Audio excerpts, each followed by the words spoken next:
നമസ്കാരം. അഫ്ഗാനിസ്ഥാനെതിരെയുള്ള രണ്ടാം ഏകദിനത്തിൽ വൻ വിജയം റെക്കോർഡുകളും സ്വന്തമാക്കിയ ഇന്ത്യൻ ക്യാമ്പിൽ നിന്നും ആരാധകരെ ആശങ്കയിലാഴ്ത്തുന്ന വാർത്ത ഇപ്പോൾ പുറത്തുവരുന്നു.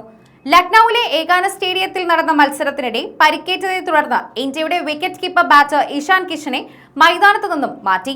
രണ്ടാം ഇന്നിംഗ്സിൽ ആക്രോബാറ്റിക് രീതിയിൽ തന്നെ ഒരു തകർപ്പൻ ക്യാച്ചിന് ശ്രമിക്കുന്നതിനിടയിലാണ് താരത്തിന്റെ ഇടത് തോളിന് കടുത്ത പരിക്കേറ്റത്. വിക്കറ്റ് കീപ്പിംഗ് ഗ്ലൗസ് ഇല്ലാതെ ഫീൽഡ് ചെയ്യുകയായിരുന്നു ഇഷാൻ. പന്ത് പിടിക്കാനുള്ള ശ്രമത്തിൽ ഗ്രൗണ്ടിലേക്ക് കഠിനമായി ലാൻഡ് ചെയ്യുകയായിരുന്നു. വേദന കൊണ്ട് താരം പുളയുന്നത് ദൃശ്യങ്ങളിൽ വ്യക്തമായിരുന്നു. മെഡിക്കൽ സംഘം ഉടൻ തന്നെ ഫീൽഡിലെത്തി പ്രാഥമിക ശുശ്രൂഷ നൽകിയ ശേഷം താരത്തെ മൈതാനത്തു നിന്നും പിൻവലിച്ചു.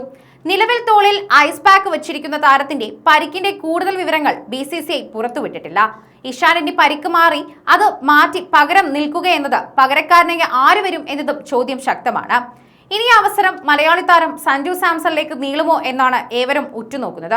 പരിക്കേൽക്കുന്നതിന് തൊട്ടു മുൻപ് ബാറ്റിംഗിൽ ലക്നൌ സ്റ്റേഡിയത്തെ സാക്ഷി നിർത്തി ഇഷാൻ കിഷൻ ഒരു അഴിഞ്ഞാട്ടം തന്നെയായിരുന്നു. അതാണ് അദ്ദേഹം നടത്തിയിരുന്നത്. ക്യാപ്റ്റൻ ശുഭ്മൻ ഗില്ലിനൊപ്പം ചേർന്ന് തകർപ്പൻ സെഞ്ചുറി നേടിയ ഇഷാന്റെ മികവിലാണ് ഇന്ത്യ ഒന്നാം ഇന്നിംഗ്സിൽ 402 റൺസ് എന്ന കൂറ്റൻ സ്കോർ പച്ചപിടിപ്പിച്ചത്. വെറും 79 പന്തുകളിൽ നിന്ന് 158.23 സ്ട്രൈക്ക് റേറ്റിൽ 125 റൺസാണ് ഈ ഇടംകൈയൻ ബാറ്റർ അടിച്ചുകൂട്ടിയത്. 14 ഫോറുകളും 7 സിക്സറുകളും അടങ്ങുന്നതായിരുന്നു ഇഷാന്റെ ഈ മാസ് ഇന്നിംഗ്സ്. ഈ ഇന്നിംഗ്സോടെ ഏകദിന കരിയറിൽ 1000 റൺസ് എന്ന നാഴികക്കല്ലും താരം പിന്നിട്ടു. MS ധോണി, KL രാഹുൽ, അമ്പാടി റായിഡു എന്നിവരെ മറികടന്ന് ഏറ്റവും വേഗത്തിൽ ഈ നേട്ടത്തിലെത്തുന്ന ഇന്ത്യൻ താരങ്ങളിൽ ഒരാളായും ഇഷാൻ കിഷൻ മാറി. സൺറൈസേഴ്സ് ഹൈദരാബാദിനായി IPL-ലും 2026 T20 ലോകകപ്പിലും താരം ഇതേ തകർപ്പൻ ഫോം തുടർന്നിരുന്നു. അതിനു മുൻപ് നടന്ന T20 ലോകകപ്പിലും ന്യൂസിലൻഡ് സീരീസിലും ഇത്തരത്തിൽ തന്നെയായിരുന്നു ഇഷാൻ ബാറ്റ് വീശിയത്. മുന്നിൽ വലിയ ടൂർണമെന്റുകൾ വരാനിരിക്കെ ഇഷാന്റെ പരിക്ക് ഇന്ത്യൻ ടീം മാനേജ്മെന്റ് വലിയ തലവേദനയായി മാറിയിരിക്കുന്നു. അയർലൻഡ്, ഇംഗ്ലണ്ട് പര്യടനങ്ങൾക്ക് ശേഷം 2026 ഏഷ്യൻ ഗെയിംസിനായി ജപ്പാനിലേക്ക് പറക്കാനിരിക്കുന്ന ടീം ഇന്ത്യക്ക് ഇഷാന്റെ ഫോം ഏറെ നിർണായകമായിരുന്നു.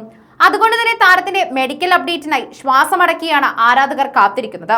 ഇന്ത്യൻ ടീമിനെ സംബന്ധിച്ച് ഇനി മുന്നിലുള്ള ഏറ്റവും വലിയ ചാലഞ്ച് അടുത്ത വർഷം നടക്കാനിരിക്കുന്ന ICC ഏകദിന ലോകകപ്പ് തന്നെയാണ്. അതിനായുള്ള ആദ്യത്തെ തയ്യാറെടുപ്പ് കൂടിയാണ് ഇപ്പോൾ അഫ്ഗാനിസ്ഥാനുമായി നടക്കുന്ന 3 മത്സരങ്ങളുടെ ഏകദിന പരമ്പര. ഇനി വരാനിരിക്കുന്ന ഓരോ ഏകദിനവും ടീമിന് ലോകകപ്പിലേക്കുള്ള ചവിട്ടുപടിയാണ്. ലോകകപ്പിലെ ഇന്ത്യൻ ടീം ഏറെക്കുറെ സെറ്റായി കഴിഞ്ഞുവെന്ന് തന്നെ പറയണം. ഓരോ റോളിലും ആരൊക്കെയാണ് കളിക്കുന്നതെന്നും വ്യക്തമാണ്. അത്തരം വ്യക്തതയോടെ തന്നെയാണ് ടീമുകൾ മുന്നോട്ട് പോകുന്നത്. അതും ശക്തമായ രീതിയിൽ തന്നെ നമുക്ക് മനസ്സിലാവുകയും ചെയ്യുന്നു. സഞ്ജു അടക്കമുള്ളവരെ കുറിച്ച് ചർച്ച ചെയ്യുകയും വൈഭവിനെ അടക്കമുള്ള കാര്യങ്ങൾ ചർച്ച ചെയ്യുകയും ചെയ്യുന്നുണ്ട്. കഴിഞ്ഞ ദിവസം വൈഭവ് സൂര്യവംശിയും ശ്രീലങ്കൻ താരങ്ങളും തമ്മിലുള്ള ചർച്ചയിൽ പോലും എല്ലാവരും വൈഭവിനെയാണ് പിന്തുണച്ചത്. ശ്രീലങ്കൻ താരങ്ങളൊക്കെ തന്നെയും ഇത്രയും അധികം ഹൈലൈറ്റുകളും വളരെയധികം തന്നെ ടാലന്റഡും അങ്ങനെയുള്ള എക്സ്പീരിയൻസുകളുമുള്ള താരങ്ങളാണ്.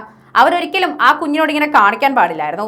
കൊച്ചു പയ്യനാണ് എന്ന് കരുതി വെറുതെ വിടണമെന്നല്ല, ഇപ്പോഴേ പാഠങ്ങൾ പഠിപ്പിക്കേണ്ടതായുണ്ട്. പക്ഷേ ഇത്തരം രീതിയിലല്ല പഠിപ്പിക്കേണ്ടിയിരുന്നത്.